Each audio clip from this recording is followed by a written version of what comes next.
आप सभी का स्वागत है मेरे चैनल पर। और आज हम जो पढ़ेंगे वो है लैंडमार्क केसेस ऑफ प्रियम्बल के सारे लैंडमार्क केसेस आज हम पढ़ेंगे। जितने भी इंपॉर्टेंट केसेस है वो इस वीडियो में आपको मिल जाएंगे।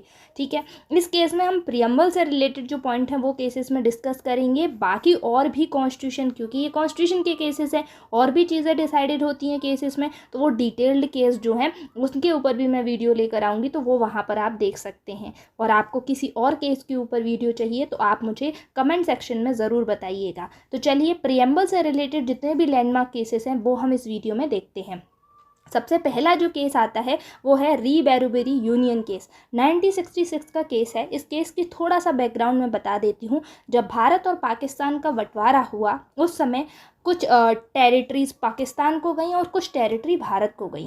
तो एक ऐसी ही टेरिटरी थी बैरोबेरी जिसको लेकर डिस्प्यूट था। इस डिस्प्यूट के ऊपर नेहरू और नून एग्रीमेंट होता है। नेहरू उस समय जवाहरलाल नेहरू भारत के पीएम थे और नून जो है पाकिस्तान के पीएम थे। इनके बीच में एग्रीमेंट होता है और यहाँ पर डिसाइड होता है कि बैरोबेरी को 2 इक्वल पार्ट में बांट दिया जाएगा।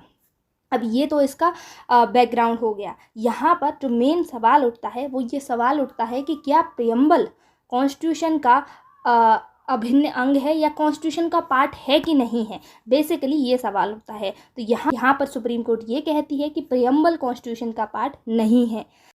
सिंस प्रियम्बल जो है की है minds of our constitution maker, यानी कि कॉन्स्टिट्यूशन मेकर ने क्या सोचा होगा कॉन्स्टिट्यूशन से रिलेटेड, क्या भावना रही होगी, वो हमारा प्रियम्बल बताता है। प्रियम्बल को कॉन्स्टिट्यूशन का पार्ट नहीं माना गया था बैरोबेरी यूनियन केस में, और ये एक इम्पॉर्टेंट लैंडमार्क केस बन जाता है क्योंकि बाद में आप जाके देखोगे कि इवोल्यूशन होता है और प्रियम्बल को एज अ फाइनली कॉन्स्टिट्यूशन का पार्ट माना जाता है। तो अभी इस जजमेंट के बाद प्रियम्बल की पोजीशन क्या थी कि preamble is not a part of the constitution, though some assistant is in the interpretation of the constitution में बी टेकन फ्रॉम इट, यानी कि कुछ इंटरप्रिटेशन के लिए ज़रूर काम आ सकता है, लेकिन अब तक प्रियम्बल जो है कॉन्स्टिट्यूशन का पार्ट नहीं था री बैरोबेरी की जजमेंट तक। ये इसमें डिसाइड होता है। देन उसके बाद सेकंड केस जो आता है आप देखते हैं Golaknath versus state of Punjab का केस।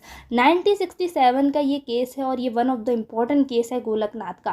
केशवानंद भारती केस को जिस तरीके से आप इम्पोर्टेंस देते हो, गोलकनाथ केस भी उतना ही इम्पॉर्टेंट है। इस केस में 11 जजेस की बेंच बैठी जिन्होंने डिसीजन दिया। इस केस के बैकग्राउंड थोड़ा सा समझ लेते हैं। गोलकनाथ फैमिली थी जिनके पास 500 एकड़ के लैंड थी। ठीक है, लेकिन लैंड टेन्योर एक्ट आने के बाद 500 एकड़ में से उनके पास कुछ ही पोर्शन रह गया था, क्योंकि बाकी पोर्शन गवर्नमेंट ने सीज कर लिया था। अब इस सिनेरियो में ये होता है कि लैंड टेन्योर एक्ट को क्वेश्चन किया गया कि क्या राइट टू प्रॉपर्टी के रहते हुए गवर्नमेंट इस तरीके से किसी भी लैंड को सीज कर सकती है। तो under article 19 of the constitution, क्योंकि सिटीजन्स के पास बेसिक राइट टू प्रॉपर्टी उस समय था, तो यहाँ पर ये क्वेश्चन उठता है कि क्या पार्लियामेंट जो है सिटीजन्स की फंडामेंटल राइट्स को अमेंड कर सकती है।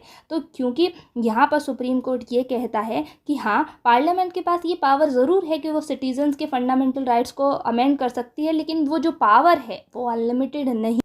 यहाँ पर सुप्रीम कोर्ट ये कहती है कि जो पार्लियामेंट के पास पावर है फंडामेंटल राइट्स को अमेंड करने की, वो अनलिमिटेड नहीं है, लिमिटेड पावर है, इसलिए आप जो है फंडामेंटल राइट्स को अमेंड नहीं कर सकते हो। तो ये इंपॉर्टेंट केस बना था जहाँ पर ये बोला गया था कि आप सिटीजन्स के फंडामेंटल राइट्स को अमेंड नहीं कर सकते हो। दूसरा केस आता है Madan Gopal Kabra versus union of India 1954 का। क्योंकि इस केस के बारे में आपने कम सुना होगा, लेकिन मैं बता दूं ये इंपॉर्टेंट केस था जहां पर सुप्रीम कोर्ट ने प्रियम्बल का रेफरेंस लिया था। और इस केस में ये कहा गया था कि जो प्रियम्बल है उसमें ये साफ दिखता है कि प्रियम्बल जो है जो कॉन्स्टिट्यूशन है उसके पास पावर कहाँ से आती है, पीपल ऑफ द कंट्री से पावर आती है। तो ये आपने देखा भी होगा कि वी द पीपल से हमारा प्रियम्बल शुरू होता है। तो जो सोर्स ऑफ पावर है कॉन्स्टिट्यूशन का वो कौन है, यहाँ के सिटीजन, यहाँ के नागरिक। देन उसके बाद सबसे इंपॉर्टेंट केस और लैंडमार्क केसेस प्रियम्बल के केस में आता है Kesavananda Bharati versus state of Kerala and others का केस है। 1973 का केस है।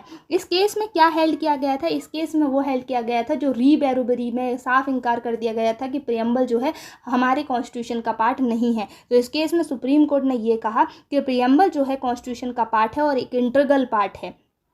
प्रियम्बल के पास सुप्रीम पावर नहीं है, ये कोई भी रिस्ट्रिक्शन या प्रोहिबिशन नहीं लगाता किसी भी चीज़ पर, लेकिन कॉन्स्टिट्यूशन को इंटरप्रिटेट करने में ये एक इम्पॉर्टेंट भूमिका ज़रूर निभाता है। तो प्रियम्बल जो है इंट्रोडक्टरी पार्ट है ऑफ कॉन्स्टिट्यूशन का, ये यहाँ पर Kesavananda Bharati versus state of Kerala में डिसाइड हुआ था, और यहाँ से शुरू केशवानंद भारती एक लैंडमार्क केस बन गया कि हाँ, प्रियम्बल हमारे कॉन्स्टिट्यूशन का पार्ट है। इसके बाद दूसरे कोई केस हुए हैं, और भी केसेस हुए हैं प्रियम्बल से रिलेटेड, चाहे वो मिनर्वा मिल्स का केस हो, मेनका गांधी का केस हो, ये